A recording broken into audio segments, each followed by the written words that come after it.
तो देखते हैं यहाँ पे क्वेश्चन नंबर 5 में हमसे क्या पूछा गया है। 50 किलोग्राम ऑफ डाई नाइट्रोजन, ये हमारे यहाँ पे क्या है N2 है, and 10 kilogram of di hydrogen, दोनों ही हमारे यहाँ पे गैस फॉर्म में are mix to produce ammonia. Ammonia भी हमारे यहाँ पे क्या है गैस फॉर्म में है। Calculate the amount of ammonia gas form, identify the limiting reagent in the production of ammonia gas in this situation. तो हमें यहाँ पे आइडेंटिफाई भी करना है कि जो यहाँ पे लिमिटिंग रिएजेंट है वो हमारे यहाँ पे कौन सी है, और हमें यहाँ पे ये भी बताना है कि जो हमारे यहाँ पे एमोनिया गैस बन रही है वो हमारे यहाँ पे कितनी बन रही है। तो करते हैं यहाँ पे इसको सॉल्व। तो सबसे पहले हमें यहाँ पे क्या निकालना पड़ेगा, मोल्स निकालने पड़ेंगे। तो मैं यहाँ पे लिख लेता हूँ मोल्स ऑफ डाई नाइट्रोजन। तो यहाँ पे N2 का हमें क्या निकालना है, मोल्स निकालना है। और मोल्स का फॉर्मूला हमारे यहाँ पे क्या होता है, मास अपॉन मोलर मास होता है। तो मास हमें यहाँ पे पहले से गिवन है 50 किलोग्राम, इसको हम यहाँ पे क्या करेंगे ग्राम में चेंज कर लेंगे। तो ग्राम में चेंज करने के लिए हमें यहाँ पे 10 की पावर 3 से मल्टीप्लाई करना पड़ेगा। तो ये हमारा क्या होगा 50 मल्टीप्लाई 10 की पावर 3। तो मास अपॉन हमारा यहाँ पे क्या है मोलर मास। तो जो हमारे यहाँ पे डाई नाइट्रोजन का मोलर मास होगा वो हमारे यहाँ पे कितना हो जाएगा 28 हो जाएगा। सिंगल नाइट्रोजन का 14 होता है, तो यहाँ पे क्या है डाई नाइट्रोजन है, तो ये हमारे यहाँ पे कितना हो जाएगा 28 हो जाएगा। अब मैं यहाँ पे सिंपल इसको डिवाइड कर लेता हूँ। तो साइड में कर लेते हैं। 50 को हमें किससे डिवाइड करना है, 28 से करना है। तो सबसे पहले हमें यहाँ पे 1 से करना पड़ेगा। तो यहाँ पे कितना आएगा, यहाँ पे आ जाएगा 2, एंड यहाँ पे आ जाएगा कितना 4 में से 2 गए 2। पॉइंट लगा के हम यहाँ पे 0 ले सकते हैं। इसके बाद हमें यहाँ पे किससे करना पड़ेगा, 7 से करना पड़ेगा। 7 8 जो हमारे यहाँ पे कितना होता है 56, 5 कैरी चला गया, 7 2 14, एंड 5 यहाँ पे कितना आ गया 19 आ गया। तो 10 में से 6 गए 4, 11 में से 9 गए, हमारे यहाँ पे कितना बचा है 2। तो यहाँ पे कितना गया 24, पॉइंट लगा हुआ है, हम यहाँ पे 0 ले सकते हैं। इसके बाद हमें यहाँ पे किससे करना पड़ेगा, 8 से करना पड़ेगा। किससे करना पड़ेगा, 8 से। तो यहाँ पे 8 से कर लेते हैं। तो 8 8 64 का यहाँ पे कितना हो जाएगा 4, 6 कैरी चला गया, 8 2 16, एंड 6 यहाँ पे कितना आ जाएगा 22 आ जाएगा। तो यहाँ पे सिंपल सिंपल कितना बच रहा है 16 बच रहा है, पॉइंट लगा हुआ है 0 ले सकते हैं। इसके बाद हमें यहाँ पे किससे करना पड़ेगा, 5 से करना पड़ेगा। किससे करना पड़ेगा, 5 से। मैं यहाँ पे 5 से कर लेता हूँ। तो 8 5 यहाँ पे कितना होता है 40 होता है, 4 कैरी चला गया, 5 2 10, एंड 4 हमारे यहाँ पे कितना हो जाएगा 14 आ जाएगा। तो यहाँ पे कितना आ गया 20। तो इसको मैं यहाँ पे अप्रोक्स में कितना लिख सकता हूँ 1.786 मल्टीप्लाई 10 की पावर 3 मोल आ जाएगा। तो हमारा यहाँ पे कितना आंसर आया था 1.785। तो इसको अप्रोक्स में हम यहाँ पे 1.786 लिख सकते हैं। तो ये हमारे यहाँ पे क्या निकल के आ गया, मोल्स ऑफ डाई नाइट्रोजन निकल के आ गया। अब हम यहाँ पे किसके मोल्स निकालेंगे, डाई हाइड्रोजन के निकालेंगे। किसके, H2 के निकालेंगे। तो जो हमारे यहाँ पे मास है वो हमें यहाँ पे पहले से गिवन है 10 किलोग्राम। तो 10 मल्टीप्लाई 10 की पावर 3 हो जाएगा, क्योंकि हमें यहाँ पे इसको ग्राम में चेंज करना है। और इसका जो हमारे यहाँ पे मॉलिक्यूलर मास होता है वो हमारा सिंपल कितना हो जाएगा 2 हो जाएगा। 5 जा 10, इसका फाइनल आंसर कितना आएगा 5 मल्टीप्लाई 10 की पावर 3 मोल निकल के आ जाएगा। अब हम यहाँ पे क्या करेंगे, जो हमें यहाँ पे रिएक्शन दे रखी है इसका हम यहाँ पे क्या करेंगे बैलेंस इक्वेशन लिख लेंगे। तो जो हमारे यहाँ पे डाई नाइट्रोजन है वो हमारे यहाँ पे किससे रिएक्ट हो रहा था, वो हमारे यहाँ पे डाई हाइड्रोजन से रिएक्ट हो रहा था। और यहाँ पे क्या बना रहा था, एमोनिया गैस बना रहा था। क्या बना रहा था हमारे यहाँ पे, एमोनिया गैस, जो कि हमारे यहाँ पे क्या है NH3 है। तो यहाँ पे क्या है N2 है, यहाँ पे क्या है H2 है, जबकि यहाँ पे जो हाइड्रोजन है वो हमारे यहाँ पे क्या है 3 है। तो ये अभी हमारे यहाँ पे बैलेंस नहीं है। तो बैलेंस करने के लिए मुझे यहाँ पे क्या करना पड़ेगा, 3 मोल्स ऑफ हाइड्रोजन लेना पड़ेगा, एंड यहाँ पे 2 मोल्स ऑफ एमोनिया लेना पड़ेगा। तो ये हमारे यहाँ पे क्या हो गया 3 हाइड्रोजन, मतलब टोटल जो हाइड्रोजन हो गए वो यहाँ पे 6 हो गए, एंड यहाँ पे भी कितने हो गए 2 3 जा 6 हो गए, और नाइट्रोजन यहाँ पे कितना हो गया 2 हो गया। तो ये हमारे यहाँ पे बैलेंस इक्वेशन बन चुका है। तो यहाँ पे आपको साफ साफ दिख रहा होगा जो हमारे यहाँ पे नाइट्रोजन है इसके पास हमारे यहाँ पे कितने 1 मोल है, हाइड्रोजन के पास हमारे यहाँ पे 3 मोल है, एंड अमोनिया के पास हमारे यहाँ पे कितने 2 मोल है। तो इस इक्वेशन को देखकर आपको यहाँ पे पता चल गया होगा कि 1 मोल ऑफ नाइट्रोजन के लिए हमें यहाँ पे 3 मोल्स ऑफ हाइड्रोजन की जरूरत पड़ेगी, जब जाके हमारे यहाँ पे अमोनिया गैस बनेगा। तो हम यहाँ पे लिख सकते हैं 1 moles of die nitrogen required 3 moles of hydrogen, या लिख सकते हैं 1 मोल्स ऑफ डाई नाइट्रोजन के लिए हमें यहाँ पे क्या चाहिए 3 मोल्स ऑफ डाई हाइड्रोजन चाहिए। तो सिंपल है, हमें यहाँ पे कितने डाई हाइड्रोजन की रिक्वायरमेंट होगी वो हम यहाँ पे आसानी से निकाल सकते हैं।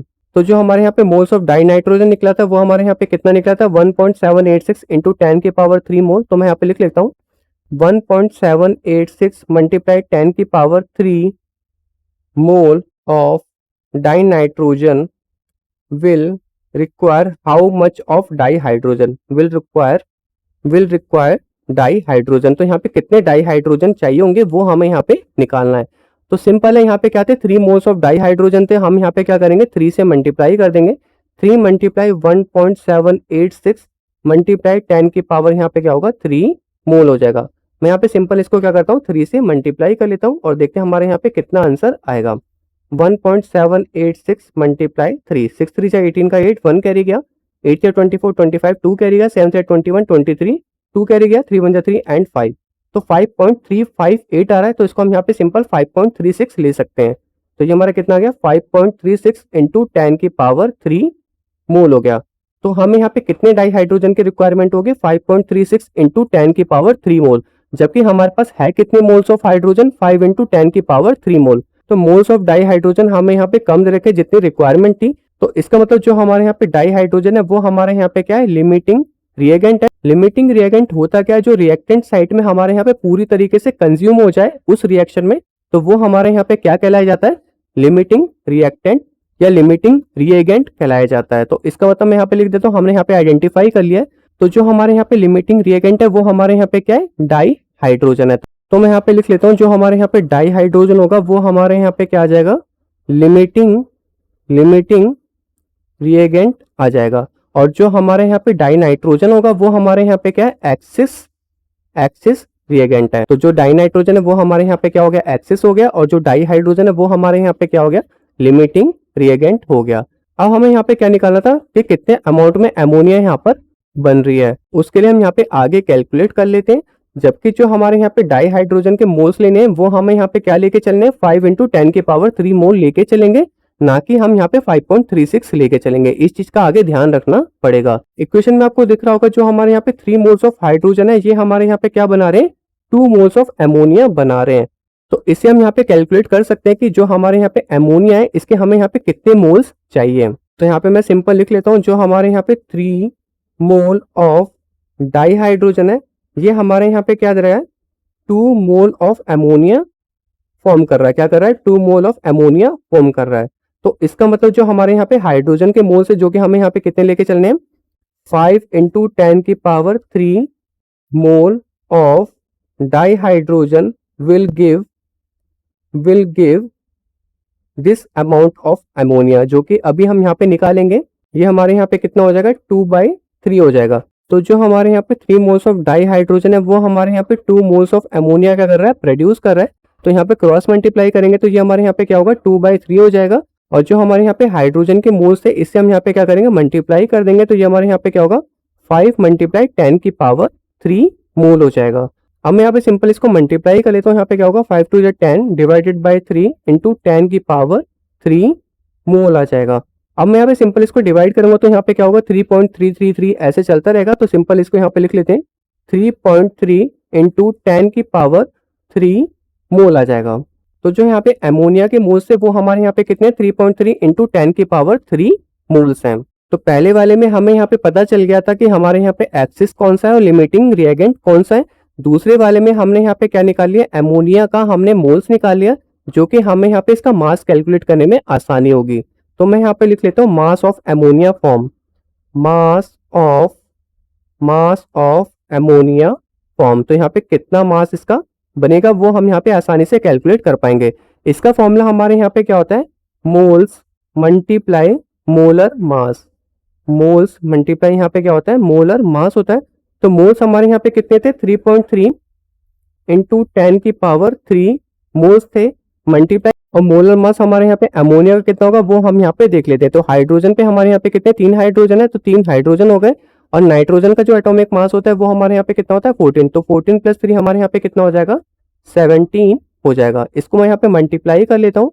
तो 3.3 को हमें यहाँ पे किससे मल्टीप्लाई करना है 17 से, 7 3 21 का 1 2 कैरी चला गया, 7 से 21 यहाँ पे 23, 1 से करेंगे तो यहाँ पे कितना आएगा 33 आ जाएगा, 1 3 3 यहाँ पे कितना हो गया 6 एंड 3 2 यहाँ पे कितना आ गया 5। तो ये हमारे यहाँ पे 56.1 आ गया। तो मैं यहाँ पे लिख लेता हूँ 56.1, और हमारा जो मास निकल के आएगा इसकी यूनिट हमारे यहाँ पे किस में होगी किलोग्राम में होगी। तो इसका फाइनल आंसर कितना निकल के आ गया 56.1 किलोग्राम। तो इसका मतलब जो हमारे यहाँ पे अमाउंट ऑफ अमोनिया फॉर्म होगी वो हमारे यहाँ पे कितनी होगी 56.1 किलोग्राम होगी। तो सबसे पहले इस क्वेश्चन में हम यहाँ पे क्या करेंगे, मोल्स निकालेंगे और इसके बाद हम यहाँ पे क्या करेंगे, पता करेंगे कि यहाँ पे कौन सा लिमिटिंग है और कौन सा एक्सिस है। तो इसके लिए हम यहाँ पे मोल्स की रिक्वायरमेंट देख लेंगे रिएक्टेंट साइड में यहाँ पे कितनी है, उससे हमें यहाँ पे पता चल जाएगा कि कौन सा एक्सिस है और कौन सा यहाँ पे क्या है लिमिटिंग है। इसके बाद हम यहाँ पे क्या करेंगे, प्रोडक्ट्स के मोल निकाल लेंगे और उसके बाद हमें यहाँ पे मास निकालना है और मास में हमें यहाँ पे मोल्स की जरूरत पड़ेगी और मोलर मास की। तो हम यहाँ पे किसी भी कंपाउंड का मोलर मास आसानी से निकाल सकते हैं और जो हमने यहाँ पे मोल्स निकाला था क्वेश्चन में उससे मल्टीप्लाई कर देंगे तो हमारे यहाँ पे फाइनल आंसर निकल के आ जाएगा। होप आपको इस क्वेश्चन का आंसर भी समझ में आ गया होगा। अब हम चलते हैं अपने नेक्स्ट क्वेश्चन की तरफ।